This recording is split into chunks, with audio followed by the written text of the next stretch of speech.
नवी है। मैं हरदोई जनपद की रहने वाली हूँ। ये वीडियो बनाने का जो मेरा उद्देश्य है वो आप सभी के समक्ष अपनी बात को रखना, माननीय आयोग से कुछ प्रश्न करना।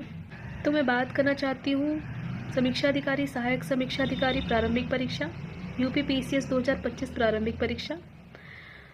सबसे पहले मैं अपने बारे में ये बताना चाहती हूँ कि जो मेरी कैटेगरी है वो जनरल है और जो मेरी सब कैटेगरी है वो पीएच है, और पीएच में भी जो उसकी सब कैटेगरी है वो बीएल है, यानी कि बोथ लग अफेक्टेड। तो जब मैंने समीक्षा अधिकारी, सहायक समीक्षा अधिकारी प्रारंभिक परीक्षा दी थी, उसकी जो प्रोविजनल आंसर की जारी की गई थी उसके आधार पर जो मेरे नंबर थे वो 133 थे। तो जब मैंने अपने टीचर से बात की, अपने साथ के लोगों से बात की, तो उन्होंने कहा कि आपका चयन लगभग तय है। तो जब मेरा चयन नहीं हुआ वहाँ पे, देखिए रिज़ल्ट जारी किया गया तो उसमें मेरा रोल नंबर नहीं था। तो मैं परेशान हुई। मैंने लोगों से बात की, मैंने टीचर से बात की जो बहुत बहुत वर्षों से पढ़ा रहे हैं, इसी क्षेत्र में हैं। तो मैंने जब उनसे बात की तो उन्होंने मुझे ये बताया कि आपके साथ दो चीज़ें हो सकती हैं।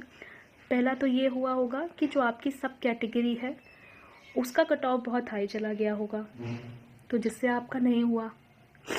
दूसरा ये था कि आपकी जो सब कैटेगरी है उसके लिए कोई सीट ही नहीं होगी, और जिनके लिए सीट नहीं होती है उनको फिर जनरल में काउंट कर लेते हैं।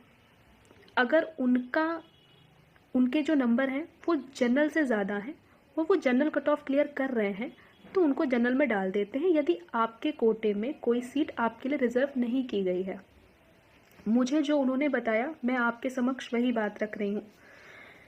तो मुझे ऐसा लगा कि शायद या तो फिर यही हुआ मेरे साथ कि मेरी या तो कट ऑफ बहुत हाई चली गई है। आप मुझे बताइए कि क्या मेरी कट ऑफ 133 से ज़्यादा जा सकती है। दूसरा मेरे पास ये था कि शायद वो सही कह रहे थे कि मेरे लिए कोई सीट रिज़र्व नहीं होगी, जो मेरी सब कैटेगरी है उसमें कोई सीट रिज़र्व नहीं होगी, और जनरल कट ऑफ मेरा क्लियर नहीं हुआ, तो हो सकता है इस वजह से मेरा चयन नहीं हुआ। फिर उसके बाद जो यूपी पीसीएस प्रारंभिक परीक्षा जो 12 अक्टूबर को हुई थी वो भी मैंने दी। उसकी जो प्रोविजनल आंसर की थी उसके आधार पे जो मेरे नंबर थे वो 99 क्वेश्चंस थे आफ्टर नेगेटिव GS1 और 37 क्वेश्चंस थे आफ्टर नेगेटिव GS2। देखिए मैंने GS2 में कोई भी ऐसे प्रश्न नहीं अटेम्प्ट किए थे जिन पे कोई किसी प्रकार की विवाद